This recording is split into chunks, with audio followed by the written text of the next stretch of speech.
Hi, this is Shweta.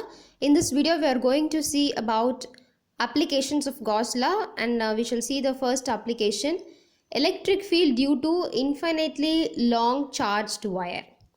Okay, so we shall consider a wire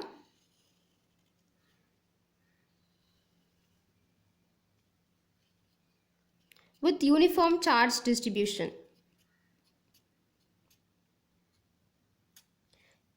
It has linear charge density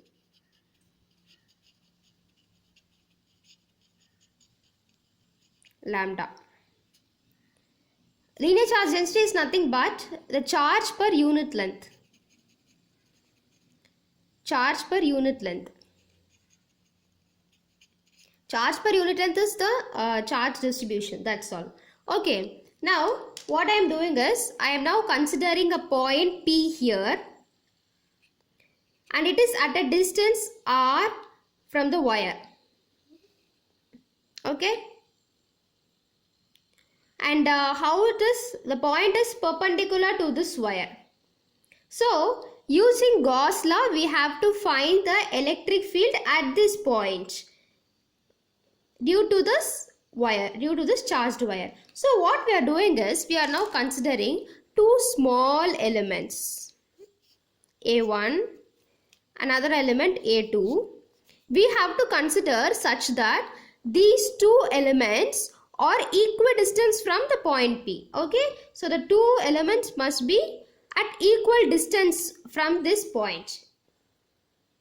Okay, so the charge has been distributed throughout the wire. So how will be the field? The field will be outward like this, isn't it? Surrounding the wire. Suppose consider this is a wire. So the field will be outwards, surrounding this everywhere. So how can we consider the Gaussian surface?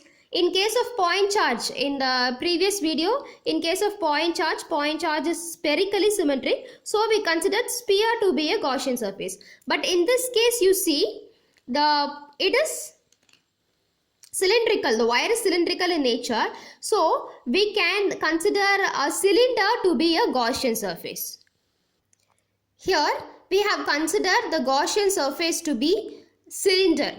Okay, so the electric field will be symmetrical over the cylinder. So we shall find the flux. So what is the Gauss law? Phi will be equal to integral over EdA vector. EdA vector. Okay, now you just see where all the fields will be there. It will be there along the curved surface area of the cylinder, and at the top surface and at the bottom surface. Okay, now so the field can be distributed as, how can we write? It can be distributed for the curved surface EdA vector plus the top surface. Imagine, just try to imagine a three-dimensional cylinder, bottom surface is EdA vector. So the field will be throughout the curved surface area of the cylinder, the top surface and also at the bottom surface. Okay, now you just observe the figure carefully. Here the electric field at the top surface. The electric field is this way and the area vector is perpendicular. Okay, so we know that dA vector is nothing but dAn cap, isn't it? So the area vector is perpendicular to the field at the top surface. See, at the bottom surface, the area vector is perpendicular to the electric field. But you just see the curved surface, the electric field and the area is parallel to each other. It is not perpendicular as in the case of bottom and top. So what happens, since it is perpendicular, the top surface and the bottom surface are perpendicular. So EdA will be 0 for both the things. So we are substituting in this equation. What do you get? Phi Phi will be only for integral of EdA around the curved surface area. These two will become 0 since it is perpendicular. So this curved surface area is nothing but it is equal to Q divided by epsilon naught. That's Gauss law. Yes, what is this Q? Q means charge enclosed by the Gaussian surface. Our next step is to find the value of Q. Okay, Q enclosed. We just found the flux. It is contributed only by the curved surface area of the cylinder. And now we are going to find the Q enclosed.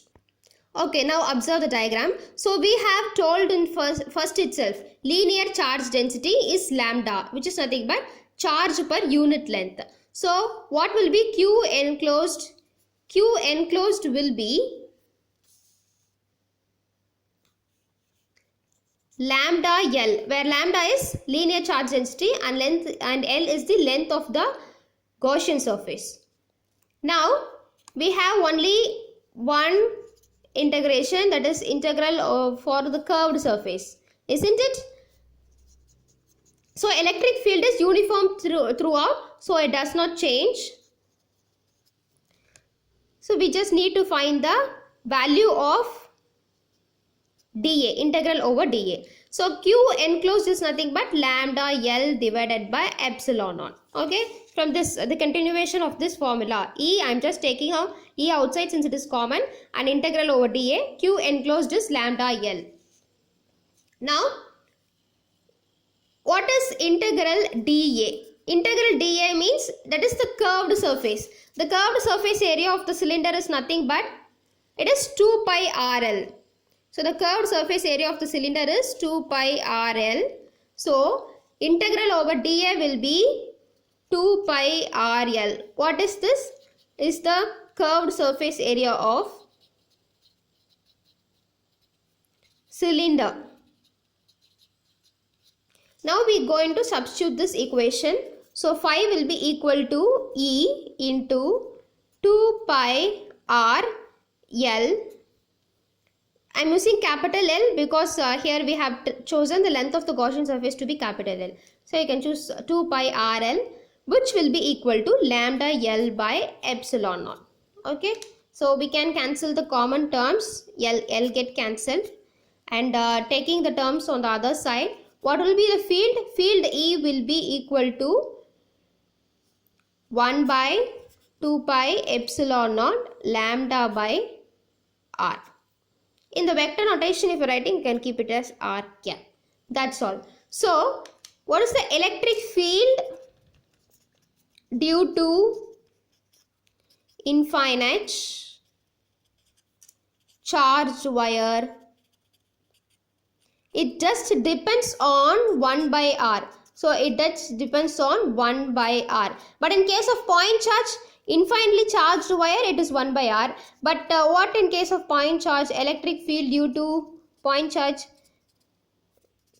You would have guessed by this time. Yes, it is. E is proportional to, it is 1 by R square. Okay, and that's all. And this is one of the applications for the Gaussian surface. Thank you.